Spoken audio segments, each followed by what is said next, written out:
और उसके दोस्त स्कूल से घर वापस जा रहे थे। उन्होंने रास्ते में कुछ बहुत अद्भुत देखा। उन्होंने देखा कि चींटियों की एक लंबी सेना चलकर जा रही थी। सब लोग नीचे झुककर चींटियों को बड़े ध्यान से देखने लगे। बहुत सी चींटियां चावल और बाजरे के कुछ दाने लेकर जा रही थीं। अरे अरे, ये चावल का दाना उठाकर ले जा रही हैं। चींटियां भी क्या चावल का दाना खाती हैं? और क्या मीना, इस दुनिया के सभी जीव जंतुओं को जीवित रहने के लिए खाना चाहिए। अरे वाह, इतनी छोटी सी चींटी कैसे खाना खाती होगी, मुझे जानना है। चलो अभी देख लेते हैं। इब्राहिम ने तुरंत अपने बस्ते से लेंस निकाला और सभी मिलकर चींटियों का पीछा करने लगे। उन्होंने देखा चींटियां एक जगह रुक गईं। लेंस की मदद से वे चींटियों को बहुत करीब से देख पाए और उनको खाना खाते देख बहुत उत्साहित हो गए। उनमें से एक चींटी चावल का दाना कुतर रही थी, तो दूसरी एक कीड़े को। चींटियों को खाना खाते देखना कितना अद्भुत था। कल जाकर सभी दोस्तों को बताएंगे।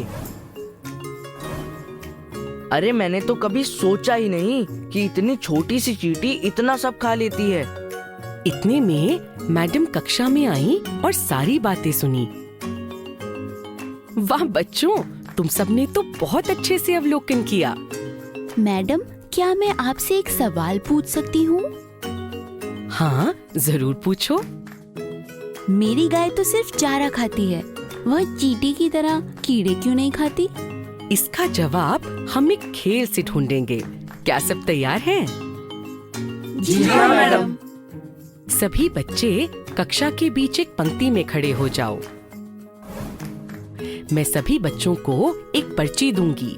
हर पर्ची में एक भोजन का नाम है, जैसे दाल, आलू, चिकन करी, बिरयानी, सेवइयां, पनीर भुर्जी इत्यादि।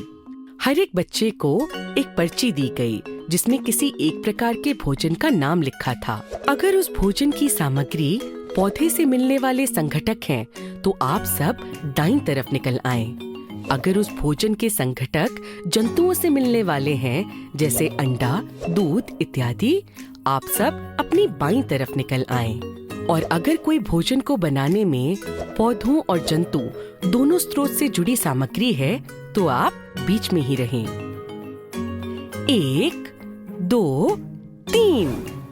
मैडम के 3 बोलते ही कक्षा में कुछ बच्चे दाईं तरफ कूद गए, कुछ बच्चे बाईं तरफ और कुछ अपनी ही जगह कूदे। सभी बच्चों को कूदने में बहुत मजा आया। सोहन, इब्राहिम व कुछ और बच्चे थे दाईं तरफ, मोहन और अमीना बाईं तरफ और मीना एवं कुछ साथी बीच में खड़े थे। इस प्रकार कक्षा में 3 समूह बन गए। पहले समूह में सबके पास ऐसे भोजन की पर्ची थी जिसका स्रोत पौधे होते हैं। दूसरे समूह में वो बच्चे थे जिनके पास पौधे और जंतु स्रोत वाले भोजन की पर्चियां थीं। और तीसरे समूह में केवल जंतु स्रोत वाले भोजन की पर्चियां थीं। जैसे सोहन को दाल, इब्राहिम को मिला आलू का नाम, मोहन को चिकन करी, मीना को पनीर भुर्जी का नाम मिला और अमीना को उबला अंडा। तो हमारा भोजन 2 प्रकार के स्रोत से मिलता है। हर जीव जंतु के लिए खाना जरूरी है तथा यह जीव जंतु अलग अलग प्रकार का खाना खाते हैं।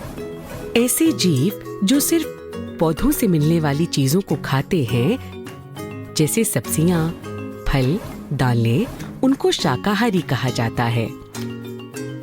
ऐसे जीव जो जंतुओं का मांस खाते हैं, उन्हें मांसाहारी कहते हैं।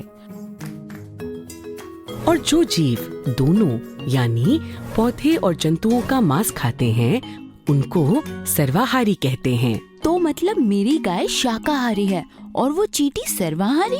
बिल्कुल सही समझा मीना। मैडम, हमें दूध, घी और मक्खन भी तो जंतुओं से मिलता है, तो क्या यह सब खाने वाले लोग भी मांसाहारी होते हैं? ये तुम खुद पता करो और हम सबको बताना। आज मैं घर जाकर सबको बताऊंगा कि मैंने खाने के अलग अलग स्रोतों के बारे में पढ़ा और जाना कि शाकाहारी, मांसाहारी और सर्वाहारी क्या होता है। सबसे पूछताछ करूंगा कि कौन मांसाहारी है, कौन शाकाहारी और कौन सर्वाहारी है। क्या अपने पालतू कुत्ते से भी पूछताछ करोगे?